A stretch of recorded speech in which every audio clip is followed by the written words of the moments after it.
بسم اللہ الرحمن الرحیم۔ اٹھو مسلمانوں، اپنے مقدر جگا لو، نماز ادا کر کے اپنے اللہ کو منا لو۔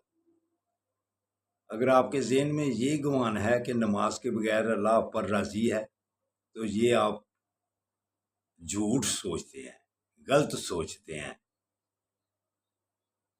اگر اللہ کے آگے گردنیں جھکاتے رہیں گے تو پھر اللہ آپ پر راضی ہوگا۔ دوستو برخوردارو، نماز پڑھنے کے بعد یا رزاقو کا ورد کیا کرو۔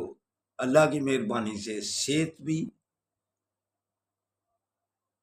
میں بھی اضافہ ہوگا، رزق میں بھی اضافہ ہوگا۔ اللہ کے ناموں کا ورد ضرور کیا کرو۔ تو نوافل کو، سنتوں کو کہتا ہوں فرائض کی طرح پابندی سے ادا کیا کرو۔ اگر اس میں سستی کر لو پھر سمجھو نوافل اور سنتوں میں جو سستی کرتا ہے، ذرا سوچو وہ کس کی چیز میں سستی کرتا ہوگا۔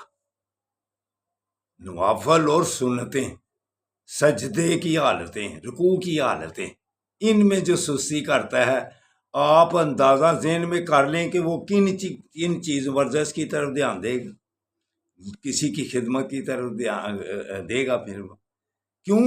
وہ اللہ کے آگے ہی سجدوں میں سستی کر رہا ہے۔ تو دوستو برخوردارو، یہ میری باتیں ذہن میں کر لینا۔ اس کے بعد آقا صلی اللہ علیہ وآلہ وسلم نے ارشاد فرمایا کہ بڑے گناہوں میں کون کون سے شامل ہیں؟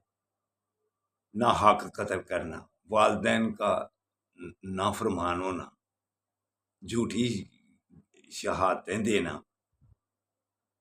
دوستو برخوردارو، یہ جو صغیرہ گناہ ہیں یہ ہمارے ساتھ ساتھ ہی معاف ہوتے جاتے ہیں۔ جب ہم رکوع جاتے ہیں تو گناہوں کی گٹھری ہمارے سر پر ہوتی ہے۔